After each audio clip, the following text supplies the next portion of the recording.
အဲ့ဆိုသားတို့ဒီနေ့ကဟလာတနင်္ဂနွေနေ့ဖြစ်သွားပြီမမတို့ကအင်္ဂါနေ့ကနေစပြီး data တွေကောက်လာတယ်เนาะအင်္ဂါဗုဒ္ဓဦးကြာသပတေးတောက်ကြစနေတနင်္ဂနွေ6ရက် data တွေကောက်လိုက်တယ်အဲ့ဒီ6ရက်အတွင်းမှာသားမှာပေါ့เนาะဝယ်တဲ့သူတွေအနေနဲ့ဝယ်သင့်တဲ့ data တွေများသားမှာရလားဟုတ်ကဲ့ကျွန်တော်ဒီဘက်မှာရခဲ့ပါတယ်ခင်ဗျာ Okay ဘာလေးတွေရခဲ့လဲသားလေးမှာဟုတ်ကဲ့ကျွန်တော်ဒီဘက်မှာဆိုရင် data ကောင်းလေး၄ခုရခဲ့ရခင်ဗျာ Okay ဟုတ်ကဲ့ပထမဆုံး data ကောင်းလေးကကျတော့မြောက်တကုံ16ရက်ကွက်ပေါ့နော်မြောက်တကုံ16A ရက်ကွက်ပါ A ရက်ကွက်ဟုတ်ကဲ့ပါ16A ရက်ကွက်မှာပေအကျေကတော့ပေ80 90ကိုကရန်အမီပေါက်ပေ80 90ကရန်အမီပေါက်ဟုတ်ကဲ့နောက်ပြီးတော့ तू ကဘာထူးခြားချက်ရှိသေးရလဲသူထူးခြားချက်လေးကတော့ဒေါင်းကွက်လေးခင်ဗျဒေါင်းကွက်ဖြစ်တယ်โอเคဟုတ်ပြီနောက်အစအဦးပါသေးလားမြေကြီးပဲလားသူကအဆောက်အဦဂိုတောင်ပေါ့နော် steel structure နှစ်ထပ်ပါတယ်ခင်ဗျနှစ်ထပ် steel structure နဲ့ပါတယ်ရေနဲ့မီးနဲ့တခါတည်းပါပြီးသားเนาะတခါတည်းပါပြီးသားသူကအနော်ရထာနဲ့ဘယ်လိုမျိုးရှိတာလဲသူကအနော်ရထာကနေပြီးတော့တစစ်ချိုးပေါ့နော်အနော်ရထာရဲ့တစစ်ချိုးဒဲဇင်းတောင်လေးမှာရှိတယ်เนาะအမှတ်နဲ့လမ်းမနဲ့လည်းတော်တော်လေးပြီးတယ်အမှတ်နဲ့လမ်းမနဲ့လည်းနီးတယ်နောက် 16A ရက်ကွက်ကမြောက်တကုံမှာကြာသူက VNB ရက်ကွက်ဟုတ်ကဲ့เนาะ VNB ရက်ကွက်ဖြစ်တယ်အဲ့ဒီမှာသူကနှစ်ထပ် steel structure ဟုတ်လားသားနှစ်ထပ် steel structure ပါတယ်ရင်းနဲ့မီးနဲ့ပါတယ်နောက် तू ကဘလို့လူတွေနဲ့တင့်တော်တာလဲသားလေးဘလို့လူနဲ့တင့်တော်လဲဆိုတော့စီပွားရေးလုပ်ဖို့အတွက်ပေါ့နော်စီပွားရေးလုပ်ဖို့အတွက်ရှာနေတယ်ဈေးတက်လေးနဲ့သုံးချင်တယ်ဆိုလို့ရှိရင်တော့ဒါသူတို့နဲ့တင့်တော်တယ်လို့ကျွန်တော်ထင်တယ်ခင်ဗျโอเคအဲ့တော့ तू ကစီးပွားရေးလုပ်မဲ့လူတွေလည်းတင့်တော်တယ်နောက်ပြီးတော့လူနေဆိုရင်တော့မိသားစုနေမယ်ဆိုရင်တော့ကိုပါတာကို structure လေးပြန်ဖွဲ့ယူရမယ်နောက် तू ကပတ်ဝန်းကျင်အရန်ကောင်းတယ်ပေါ့နော် agent နဲ့တိတ်ဆိတ်တယ်နောက်မြေနေရာကပေ80 90ဆိုတော့6300 square feet ရှိတယ်6300 square feet ရှိတဲ့အတွက်เนาะကျမတို့ပေကတော်တော်ကိုကျယ်တယ်เนาะ6300ဆိုတော့ကြတော့အဲ့ဒါ80 40 60နှစ်ကွက်တွဲဆိုရင်နော်ကျမတို့က4800 square feet ပဲရှိတယ်အခုကခွန်ကိုးလီ6300 square feet ဖြစ်တဲ့အတွက် square feet လည်းတော်တော်လေးကျယ်တယ်နော်မြေကျယ်မှာနေကျင်တဲ့သူတွေအတွက်လည်းတင့်တော်တယ်နော်အလုံးလုံးမဲ့သူအတွက်လည်းတင့်တော်တယ်နေမဲ့သူအတွက်လည်းတင့်တော်တယ်ဈေးနှုန်းရောဒါလေးဈေးနှုန်းလေးကတော့16000ကိုပပညှိနှိုင်းပေးပါမယ်16000ပပညှိဈေးလည်းအရန်တော်တယ်နော်ဈေးလည်းအရန်တော်တယ်ဟုတ်ပြီအဲ့ဒါလေးလည်းအမျိုးတို့လာဝယ်သင့်ပါတယ်ပေါ့နော်နောက်ထပ်တစ်ခုကရောဒါလေးနောက်ထပ်တစ်ခုကကြတော့အဲဒီ 16A 16A ရက်ကွက်ထဲမှာပဲဒါပေမဲ့ဒီလောကကြတော့အနော်ရထာလမ်းမကြီးပေါ်မှာခင်ဗျ16A ရက်ကွက်မှာပါတဲ့အနော်ရထာလမ်းမပေါ်ကအရာအောင်နော်သူကပေကျဘယ်လောက်တည်လဲဒါလေးပေကျကခုနထပ်ပူကျတယ်ခင်ဗျပေ80 90ခင်ဗျအိုး80 90เนาะမျက်နှာသာ80နောက်ကို90 80 90ဆိုတော့9200 square feet ရှိတယ်ဟုတ်ပါတယ်ခင်ဗျတကယ်မြေပြင်မှာကတော့80အနောက်က95အထိရှိတယ်မြေပြင်မှာကျတော့နောက်မှာပေဖို့ထပ်ပါတယ်80 95ပေအထိရှိတယ်သူကမြေကြီးပဲလားအစာအုပ်ပါသေးလားဒါလေးအစာအုပ်ပါတယ်ခင်ဗျအစာအုပ်ပါတယ်အစာအုပ်ကဘယ်လိုဟာမျိုးလဲအစာအုပ်က RC နှစ်ထပ် RC တိုက်အစ်စ်เนาะဒါเนาะအစ်စ်ကိုသူကလူမနေဘူးသေးဘူးเนาะလူမနေဘူးသေးဘူးတိုက်တဲ့နောက်သူကရေးနဲ့မီးနဲ့မှာဘာတွေထူးခြားတာပါသေးလဲဒါလေးရေကကြတော့အဝီစီရေကအဝီစီရေပါတယ်မြေအောက်ရေသုံးလောင်ကန်နေပါမယ်ဟုတ်ပြီမြေအောက်ကန်နေပါ underground တက်နေပါမယ်ဟွာမီးကတော့ရိုးမီမီတာပဲပါမယ်เนาะမီမီတာလေးပါမယ်အဲ့ဒါလေးကဒါ तू ကပိုင်ရှင်ကဘယ်လိုဈေးဖွင့်တာလဲဒါလေးပိုင်ရှင်က1 square feet ကို9သိန်းစီနဲ့ဖွင့်တယ်ခင်ဗျ1 square feet ကို9သိန်းအဲ့တော့အဲ့9သိန်းကိုကျမတို့ကတရားဝင်မြေအကျယ်က80 90 89လီ9200 square feet square 9200 square feet ကိုကျမတို့က9သိန်းနဲ့မျှအောင်အဲ့တော့ကြတော့သူဒီသိန်းဘယ်လောက်ခေါ်တာလဲဒါလေး36000 shorting ရှိပါသေးတယ်ပိုင်ရှင်နဲ့ညှိနှိုင်းလို့ရပါသေးတယ်ရှင်အဲ့ဒါဒုတိယတစ်ခုเนาะအမျိုးတို့ဝယ်တဲ့နဲ့เนาะလာကြည့်တဲ့နော်ပေကျကြိုက်တဲ့သူတွေနော်လမ်းမကျပေါ်ကြိုက်တဲ့သူတွေလာကြည့်တဲ့ဒုတိယတစ်ခုဖြစ်ပါတယ်နောက်တတိယတစ်ခုကဒါပါရှိသေးလဲတတိယတစ်ခုကအရှိတကုံပါခင်ဗျအရှိတကုံโอเคအရှိတကုံ6ရက်ကွက်ခင်ဗျ6ရက်ကွက်ဟုတ်ပြီဒါလေအရှိတကုံ6ရက်ကွက်ဘူစောနောင်လမ်းမကြီးပေါ်မှာခင်ဗျ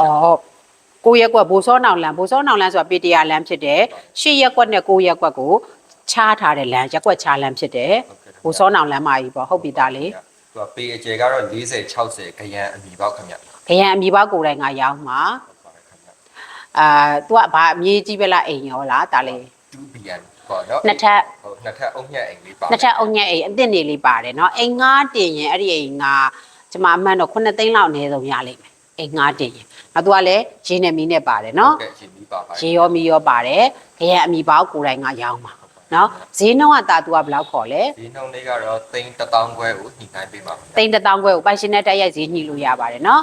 ဆက်ရွက်စတန်းလေးအားလုံးရှင်းပါတယ်ရှုပ်ရှင်းအားလုံးလည်းကင်းပါတယ်နော်အဲ့တော့ဘိုးစောနောင်လမ်းမကြီးပေါ်မှာပေ40 60 2BN ကိုသိန်း1000ခွဲ short တင်ရှိပါတယ်ပိုင်ရှင်နဲ့တိုက်ရိုက်ဈေးညှိလို့ရပါတယ်တာနောက်ထပ်ရှိသေးလား ဟုတ်ကဲ့ရှိသေးတယ်ခင်ဗျာနောက်ဆုံးတစ်ခုကကြတော့ဟိုအရှိတကုံ130ရက်ကွက်ခင်ဗျာ 130 ဟုတ်ကဲ့ University Park ဟို University Park ထဲမှာ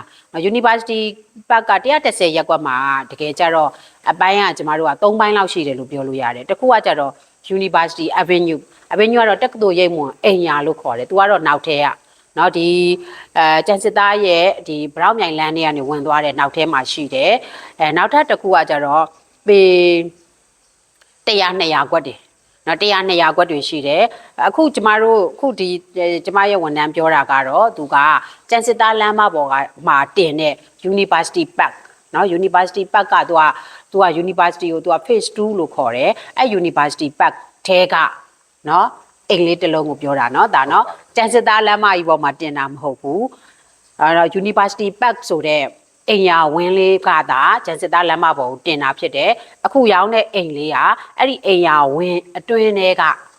နော်အတွင်းထဲကအိမ်လေးဖြစ်တယ်ဒါသူကပေးကျဲဘယ်လောက်ရှိတာလဲဒါ PFP အကျယ်က5165ခင်ဗျာ 51ပေ65ပေသူကဘာစာရွက်မျိုးစားလက်သားလေ ဟိုကရန်အမီပေါက်ခင်ဗျာ ခရံအမီပေါက်နော်51ပေ65ပေရှိတယ်ခရံအမီပေါက်ခရံထဲမှာလည်း51ပေ65ပေမြေပြင်မှာလည်း51ပေ65ပေရှိတယ်နောက် तू ကဒါဘာပါသေးလဲ ပါလဲဆိုတော့နှစ်ထပ် steel structure နှစ်ထပ် steel structure လေးပါတယ်နောက်ပြီးတော့ तू ကအဲ့ဒီအိမ်လေးကကိုပိုင်sorry तू ကအိမ်3ပါဝါမီတာပါတယ်အိမ်3ပါဝါမီတာပါတယ်နောက်အဝီစီတွင်းပါတယ်เนาะဒါအဝီစီတွင်းလေးပါတယ်နောက် तू ကဒေါင်းတိုက်လေးเนาะဒါ ဟုတ်ပါတယ် तू ကဒေါင်းတိုက်လေးဖြစ်တယ်เนาะဒေါင်းတိုက်လေးဖြစ်တယ်နောက်အဲ့ဒီဥစ္စာကခရံအမီပေါက်ကိုယ်တိုင်ကရောင်းမှာနောက်ပိုင်ရှင်ကပေါ့เนาะဘန်နေရဲ့ processing ကိစ္စတွေကိုနားလည်တဲ့သူဖြစ်တယ်နားလည်တဲ့သူဖြစ်တဲ့အတွက်အဲ့ဒီအိမ်လေးကထူးခြားချက်ရှိတယ်အဲ့ဒါလေးကဘန်ချိတ်ဝယ်ခြင်းတဲ့သူတွေကိုလည်းလက်ခံတယ်အဲ့ဒီအိမ်လေးကเนาะအဲ့ဒါ University Park ထဲကUniversity Park ထဲကအရှိတကုံ130ရက်ကွယ် University Park အိမ်ယာဝင်းအတွင်းထဲကဒေါင်းတိုက်ကလေးသူကဒါအစာအုပ်ကဘလို့အစာအုပ်လေးရယ် ဆောက်ဦးကတော့ဘန်ဂလိုပုံစံလေးဆောက်ထားတာ နှစ်ထပ် နှစ်ထပ်ဘန်ဂလို two steel structure နှစ်ထပ် steel structure ကိုဘန်ဂလိုလေးစောက်ထားတယ်ဘန်ဂလိုပုံစံလေးစောက်ထားတယ်နောက်ပြီးတော့ကျတော့သူကရေနဲ့မီးနဲ့တခါတည်းပါတယ်နောက်ပြီးတော့သူကဗန်ချိတ်ရတယ်ဗန်ချိတ်ရတာအဲ့ဒါလေးကဈေးဘယ်လောက်လဲတာ ဈေးကတော့3500ပါခင်ဗျ သိန်း9500သူကနောက်ဆုံးရောင်းဈေးလို့ပြောတယ်ဒါเนาะသူကတော့9500အလျှော့တင်းမရှိတော့ဘူးနောက်ဆုံးရောင်းဈေးဒါပေမဲ့သူကအားတာချက်ကဘာရှိတာလဲဆိုတော့ဗန်ချိတ်ပြီးတော့ဝယ်မယ်ဆိုရင်လေเนาะအဆင်ပြေတယ်เนาะအဲ့တော့ကျတော့တားပြတဲ့လေးလုံးက16အေယာနှလုံးเนาะ16အေယာတစ်ခုကတော့အနော်ရထဒေစင်းတောင်တစ်ခုကတော့အနော်ရထလမ်းမကြီးပေါ့16အေယာနှလုံးနောက်တစ်ခုကတော့6ရက်ကွယ်ဘူစောနောင်လမ်းမကြီးပေါ့ဘူစောနောင်လမ်းမကြီးပေါ့1000ခွဲတန်တစ်လုံးနောက်130เนาะအရှိတကုံ130ရက်ကွယ် University Park ထဲက9500တန်နှစ်ထပ် steel structure တစ်လုံးအားလုံးပေါင်းဒီလေးလုံးเนาะဒီတစ်ပတ်ထဲမှာဒါလေးကကောက်လို့ရလိုက်တယ်ဟုတ်ပြီအဲ့ဒါလေးကဒါ